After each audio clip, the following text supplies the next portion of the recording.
sommaire de ce journal.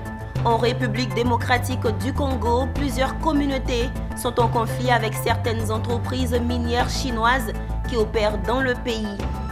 En Côte d'Ivoire, les journalistes des radios de proximité renforcent leurs capacités dans le cadre de la lutte contre le coronavirus. C'était à Yamoussoukro.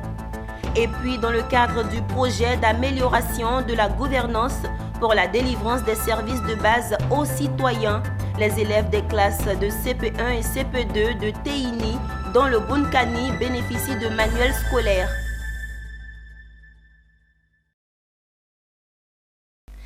Madame, Monsieur, bienvenue sur Business 24 Africa. Très heureuse de vous retrouver pour le journal en ce début d'année 2022. Rendons-nous en République démocratique du Congo pour parler du secteur minier. Plusieurs communautés sont en conflit avec certaines entreprises minières chinoises qui opèrent dans le pays. Dans certains sites miniers, les creuseurs artisanaux sont chassés alors que leurs produits sont tout simplement boycottés par les entreprises chinoises. C'est le cas dans le site de Chamitumba, dans la province du Haut-Katanga, où les creuseurs sont vandalisés. Une situation qui met en péril l'application de la loi sur la sous-traitance qui reste une exclusivité des nationaux. Les creuseurs artisanaux en difficulté sur plusieurs sites, notamment Chamitumba à Likasi dans la province du Haut-Katanga. En effet, ces jeunes creuseurs comptés par milliers ne peuvent plus vendre leurs minerais aux entreprises minières tenues en majorité par les Chinois. Une situation qui découle d'un conflit entre la communauté locale et la société Excellency Mining, qui jouit d'une grande influence auprès des entreprises minières œuvrant dans le pays. Il y a eu des militaires qui sont venus de Lubumbashi bien armés. Ils ont passé dans des différents sites, mais chez nous, on a maltraité vraiment les creuseurs. C'était d'abord à 21h, on a tabassé les creuseurs, on a pris l'argent, on a pris 10 sacs de farine, on a pris $1 500 qu'on avait donné ce jour-là aux creuseurs, $100. On a tout pris et puis ils nous ont promis aux creuseurs de revenir encore. C'est une question qui relève de l'application du code minier en vigueur depuis mars 2018. Dans le but de favoriser l'émergence d'une classe moyenne, surtout dans les périmètres miniers en République démocratique du Congo, la sous-traitance dans ce secteur, comme dans tous les autres, est exclusivement réservée aux nationaux. Pour certains, la nécessité de revisiter certains contrats miniers s'impose. Nous voulons demander premièrement à l'État congolais, au gouvernement, à la GECAMINE, de faire une révisitation du contrat entre la GECAMINE et la société Chamitumba, parce que ce contrat a été obtenu de manière illégale. Mais aussi à l'État congolais de pouvoir revisiter tous les contrats chinois, même le contrat de Sicomine. Je pense que c'est un contrat qui crée énormément de problèmes où le peuple, la GECAMINE, l'État ne se retrouve pas comme il se devrait. Donc je pense que l'État devrait revoir cette situation pour que nous puissions donner à notre population la possibilité de se développer. Il faut noter que l'exploitation minière en République démocratique du Congo reste une question délicate qui divise. Dans un contexte où, malgré l'immense richesse que regorge le sous-sol congolais, la pauvreté reste criante. Un réel paradoxe contre lequel le pays premier producteur de cuivre, cobalt et coltan doivent lutter afin d'assurer une meilleure redistribution des richesses, estiment les observateurs. De retour en Côte d'Ivoire, plus précisément à Yamoussoukro, capitale politique de la Côte d'Ivoire, parlons de lutte contre le coronavirus. Pendant que les autorités sanitaires intensifient la lutte contre la maladie, les journalistes des radios de proximité renforcent leurs capacités sur la pandémie et les moyens pour mieux sensibiliser les populations. Issa Badini nous commente ce reportage signé Charles Kouakou. Ils sont journalistes, animateurs de radio de proximité, producteurs d'émissions. Ils sont en formation de renforcement des capacités sur la maladie à coronavirus. Une pandémie qui gagne du terrain ces derniers jours en Côte d'Ivoire avec la montée du nombre de personnes contaminées chaque jour. Des professionnels des médias venus des régions du Bélier, de l'Ifou, du Nzi, du Moronou, du Log-du-Bois, de la Maraoué pour prendre part à cet atelier de formation. Vu que ces participants sont tous membres de la plateforme Radio Santé Côte d'Ivoire, Leurs capacités ont été renforcées sur la production et l'animation d'une émission radio spécialement sur la santé, mais surtout leur rôle dans la mobilisation communautaire contre la propagation de la COVID-19. C'est vraiment d'impliquer les radios véritablement dans la lutte contre la COVID-19, surtout dans la sensibilisation pour la vaccination contre la COVID-19, parce que vous savez que la sensibilisation est une des stratégies efficaces dans cette lutte-là contre la COVID-19. Donc nous avons pensé qu'en plus des actions que nous avons menées depuis le début de la pandémie, et qu'il serait bon de continuer à sceller ce partenariat avec la radio. Cet atelier est bienvenu dans la mesure où depuis que la maladie a fait son apparition, nous, agents de la radio, nous essayons de sensibiliser les populations à travers nos émissions, à travers les reportages, à travers aussi, il y a eu un comité de crise mis en place par le préfet du département. En venant à cet atelier, je m'attends à recevoir le maximum d'informations sur la situation actuelle de la COVID-19, sur toutes les mesures que nous devons mettre en œuvre pour pouvoir booster la sensibilisation des populations ivoiriennes. La représentation nationale de l'Organisation mondiale de la santé a pris une part active à cet atelier de formation. L'OMS entend mettre à la disposition des professionnels des médias les ressources d'information nécessaires pour faciliter la mission des journalistes auprès des communautés. Pour rappel, un peu plus de 120 radios ont déjà participé à ce programme et ont été formées sur la pandémie de la COVID-19, la maladie à virus Ebola et les fièvres de Lassa. Rendons-nous à Teini, localité située dans la région du Bunkani, où s'est tenue la cérémonie de remise de manuels scolaires aux élèves des classes de CP1, CP2.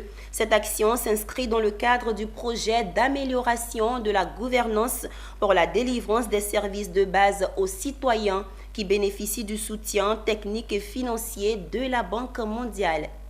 Département de Teini, région du Bunkani. Dans cette localité se tient la cérémonie de lancement officiel de la distribution de manuels scolaires du projet d'amélioration de la gouvernance pour la délivrance des services de base aux citoyens, PAGDS, initiative de la Banque mondiale qui finance la production et la distribution gratuite des manuels scolaires de mathématiques et de lecture des classes de cours préparatoires première année, le CP1 et le CP2, ainsi que la distribution de guides à tous les enseignants. Donner l'information, communiquer, sensibiliser les parents, sensibiliser les enfants, sensibiliser les enseignants, que le livre devient un élément central de l'apprentissage à l'école. Ce sont 3400 manuels qui ont été distribués au titre de l'année scolaire 2020-2021. Pour cette deuxième édition, 2021-2022, c'est plus de 1 300 000 de manuels supplémentaires produits et distribués afin de compenser les dégradations et le supplément d'élèves bénéficiaires. Le coût global de cette activité est estimé à près de 5 milliards de francs CFA, salué par l'ensemble des autorités de Teini. À nos enfants, la Banque mondiale a pensé à eux, c'est à eux maintenant de penser à leur avenir. Ces manuels scolaires, c'est pas fait pour orner vos cartables, c'est fait pour étudier. En choisissant notre département pour la cérémonie de lancement officiel de la distribution des manuels scolaires et des guides maîtres, vous avez nul doute voulu atteindre les populations les plus défavorisées de notre région et lutter ainsi contre la pauvreté en milieu rural. Les élèves bénéficiaires ont exprimé leur gratitude aux généreux donateurs qui leur permet de s'ouvrir au monde de la connaissance. Un grand merci pour ce geste de solidarité qui témoigne l'intérêt que vous portez aux élèves de Teini. Ces manuels que nous venons de recevoir nous permettront de faire une bonne année scolaire. Outre Teini, les élèves de Tafiré dans la région du Hambol ont été également servis. Il faut rappeler que le PAGDS est un projet financé par la Banque mondiale. Il s'agit d'un important projet du gouvernement qui met l'accent sur la qualité et l'effectivité des services offerts aux citoyens. C'était un reportage signé Anissé Kouadio, notre correspondant régional. La fondation Kumar Edwige Dieti a récemment procédé à la remise des clés de 3 bâtiments de salles de classe, de bureaux, plus une cantine scolaire à 4 villages du département de Danané, précisément dans le canton Calais. Outre ces bâtiments, la donatrice a remis à 4 groupements de femmes la somme de 5 millions de francs CFA pour booster leurs activités. Les populations des villages de Doualeux, Bantopleu, Kouanouleux et Lampleu 2 étaient en fête.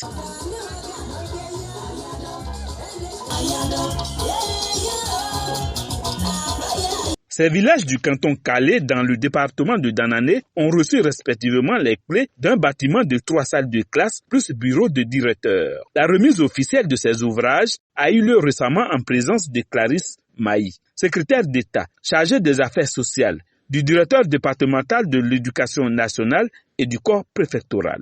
L'avènement de ces nouveaux locaux vient mettre fin aux difficultés endurées par les maîtres et leurs élèves depuis des décennies à cause de la précarité des conditions de travail.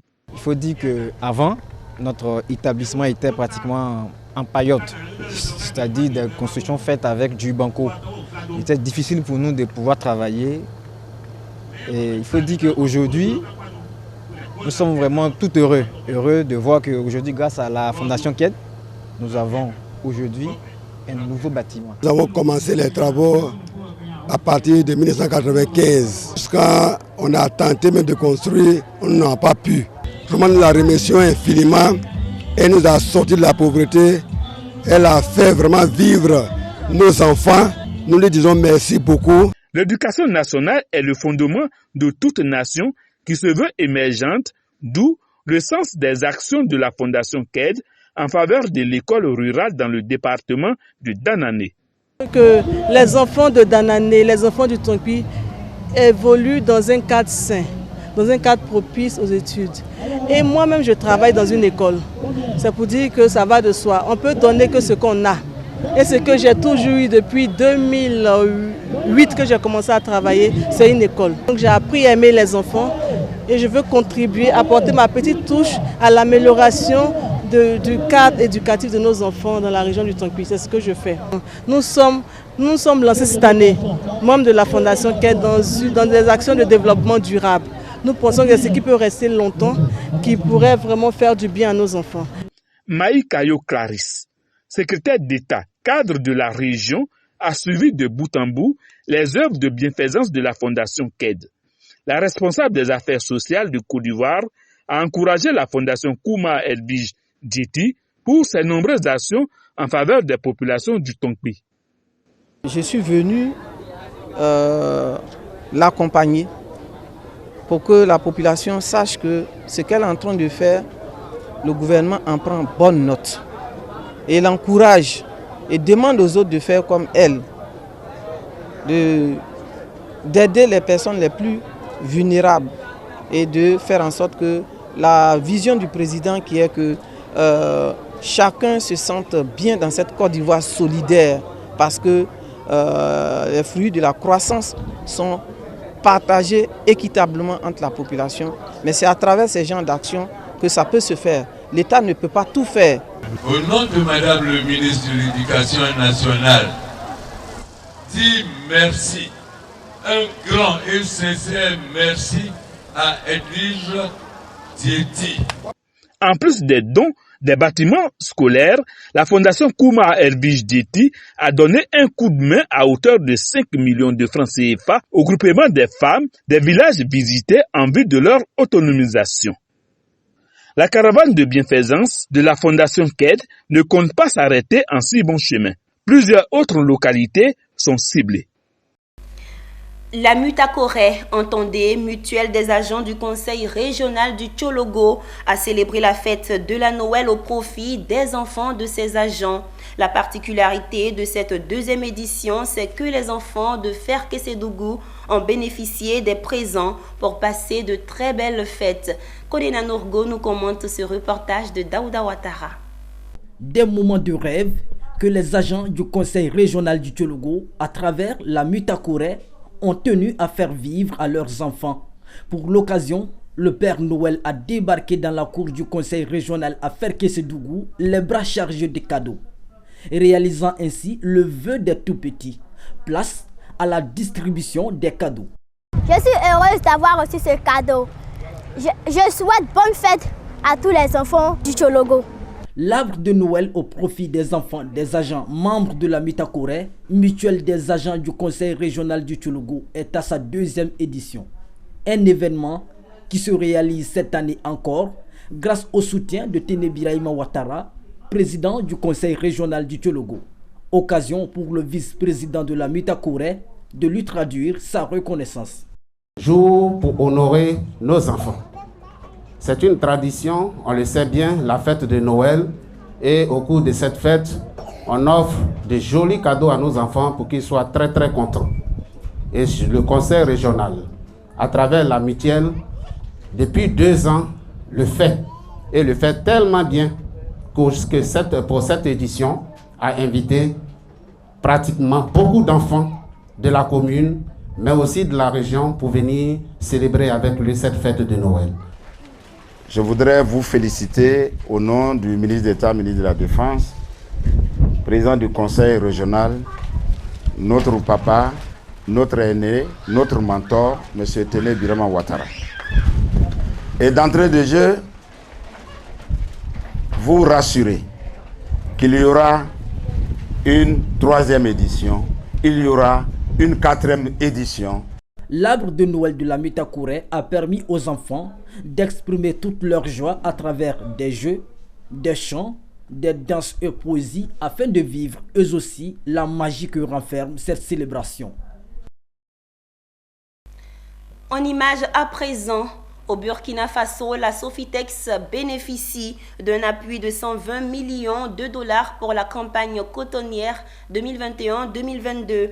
La Société des fibres textiles a contracté un prêt de 70 milliards de francs CFA auprès d'un pool national de 15 banques commerciales dans le cadre du financement de sa campagne cotonnière 2021-2022. L'enveloppe est remboursable sur 15 mois et est assortie d'un taux d'intérêt de 6%. Elle permettra à l'organisme de financer les opérations de collecte, d'achat, de transport, d'égrainage du coton au niveau de 15 usines de la société ainsi que d'évacuation de la matière première vers les principaux points d'exportation. Ceci met un terme à ce journal. Merci de nous avoir suivis. Bonne suite de programmes sur Business 24 Africa.